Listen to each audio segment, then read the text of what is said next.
Hi everyone, and welcome back to my channel. For those of you who don't know, my name is Jennifer Etherton. I am the founder and resident Notary Public loan signing agent for Moonlight Mobile Notary here in Fishers, Indiana. I know I haven't been around for a while. It's been getting busy and life has gotten in the way.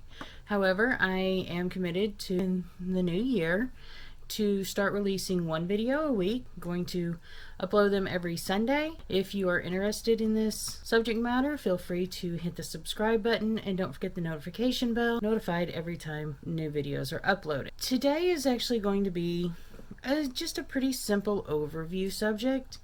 It's regarding the valid proofs of ID that are needed when you visit a notary public.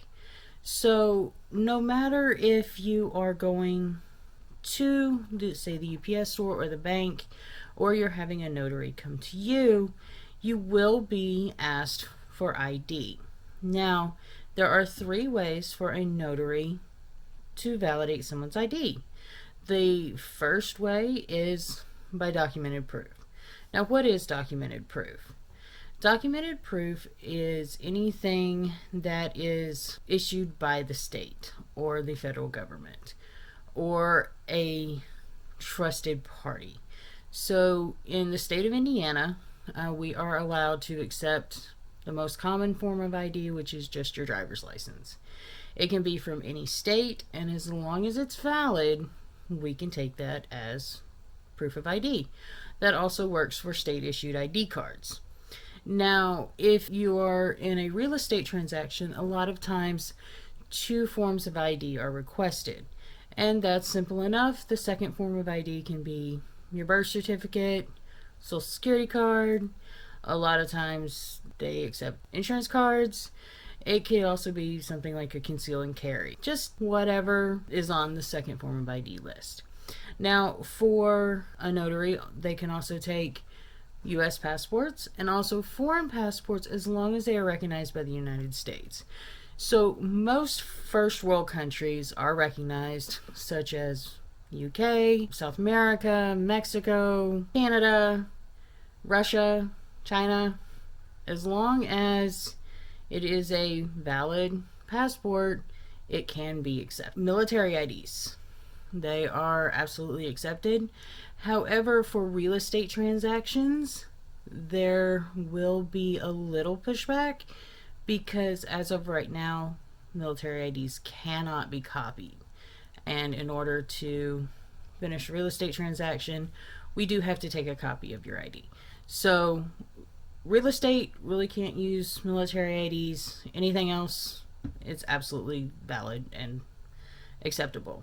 Federally recognized Indian tribes, so Native American tribes, do have their own forms of identification. As long as they are recognized by the U.S. government, they are acceptable. University IDs, so if you go to an accredited school and your university ID has your picture on it, your name, and some identifying markers, you can use that as your ID. And last but not least, any form of identification that is issued by the state, local, federal government.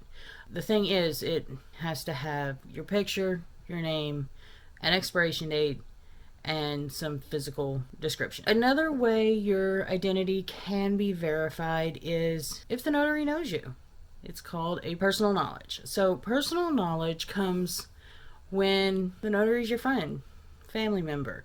Now, when it comes to family members, it's kind of a gray area because notaries cannot notarize for their immediate family. Anything that they could profit from, they cannot notarize. But if the notary is your cousin, your sister-in-law, your best friend, it's fine. It just cannot be an acquaintance. So someone you know in passing, you have to actually know the person. Speaking of personal knowledge, the third way to identify or to validate someone's ID is by a credible witness. Now, that credible witness has to know the individual, the signer, and they have to be considered a trustworthy witness. A lot of times notaries will not use a credible witness unless they actually know the person. I'm a little bit more lenient depending on the situation. So if I am in a hospital and the person's doctor verifies who they are, or the person's nurse verifies who they are, assisted living situations, same thing. If the nurse identifies them, as long as I can record the person being the credible witness and I can record their identification, just in case there's any questions, we can go back and say, what's up? And that's it. So verifying identity is not that difficult. Again, most people have driver's licenses, most people have state IDs. In situations where they don't, passports definitely fill the gap. And we really do have a lot of latitude. We just have to prove beyond a reasonable doubt that you are who you say you are. And that's it for today. I'm so glad to be back, and I appreciate you guys coming back and sitting with me for a little while. Again, if you like this content, please feel free to subscribe, hit the notification bell, and also don't forget to hit the like button. I'll see you again next Sunday.